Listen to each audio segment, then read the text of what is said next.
কলা কত? 15 টাকা। 10 টাকায় তো ছোট কলা আবার 15 টাকা নেই। 10 টাকা দেন। আরে বাবা সবকিছুর দাম বাড়ছে না, কলার দামও বাড়ছে। কলা তো ছোট, এটা কি বড় কলা? তোর মিয়া 5-10 টাকার জন্য কিপটামি করে খালি। ভালো জিনিস একটু দিয়ে খাইতে পারবেন না আপনারা, দাম দিয়ে খাইতে পারবেন না। লোকজন সব। কথা কোনো বলা হবে না, খালি মিষ্টি খালি মিষ্টি খালি মিষ্টি। আরে খালি মিষ্টি কি তার লাগি?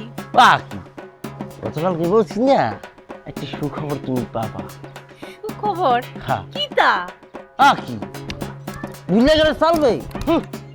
গতকালকে বলছি না তোমাকে যে তুমি নায়িকা যদি হতে চাও সেক্ষেত্রে সর্বপ্রথম তোমাকে আমার সাথে এমনিতে যাওয়া লাগবে।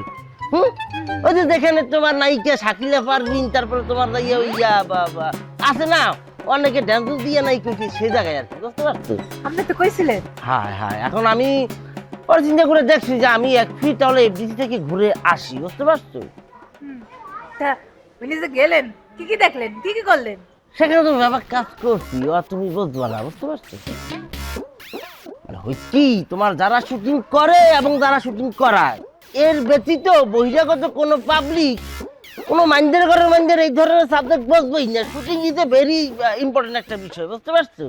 যাই হোক তুমি অনেক করো, আমার মনের ভিতরে বুকে উষ্ণতা কাজ করতে আসছে। এখন তোমার মিষ্টি হাতে একটি ললিপপ মার্কা তা আমাকে দাও, আমি খাইয়ে একটু শান্তি দিই। চা দিবা, সমস্যা নাই, দিবা। আপনি আমারে কোন আপনি যে এফডিসিতে গেলেন পরিচালকের লগে কথা কইলেন, কি কি করলেন, কি কি শুনলেন? আরে সেই গল্প আমারে শোনান। ওইসব গল্প শুনতে না আমার সেই মজা লাগে। না মজা আমি সবসময় তোমাকে দিতে চাই না, কোনো সন্দেহ নাই।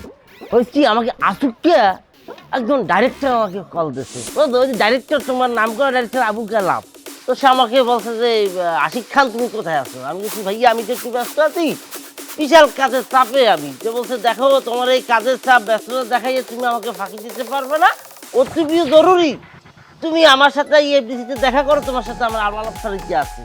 এখন একজন ডাইরেক্টর আমাকে দেখেছে, আমি কি আর না করতে পারি? না তা তো পারেন না।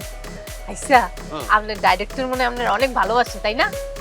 খালি ভালো তো বাসে না, তোমার ধরো কি একটি ঘটনা বলছি আমি তোমাকে। প্রতি সপ্তাহে সে প্রতি 3 জায়গায় আমার সাথে কথা না বললে ঘুমাইতে পারে না, বুঝতে পারছো? সে আমাকে দেখে কি বলছে তুমি জানো? সে আমাকে ডেকে বলতেছে যে আশিক আমি তো একটি হিট সিনেমা বানাবো, আমি অলরেডি ওই তোমার সুপার হিরো বিসি আবু বক্করের ডেটটা আমি পাইছি, এখন খালি নায়িকার সংকট, বুঝতে পারছো?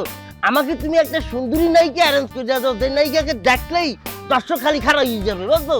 সিনেমা দেখতে খালি হিট, ওরে আওয়াজ, ওরে সুন্দর, ওরে কোমর তোলানি, ওরে বিউটিফুল নায়িকা, এরকম একটি মেয়ে আমাকে তুমি খুঁজে দাও। আপনি এত সুন্দর নায়িকা কইতে পাইবেন?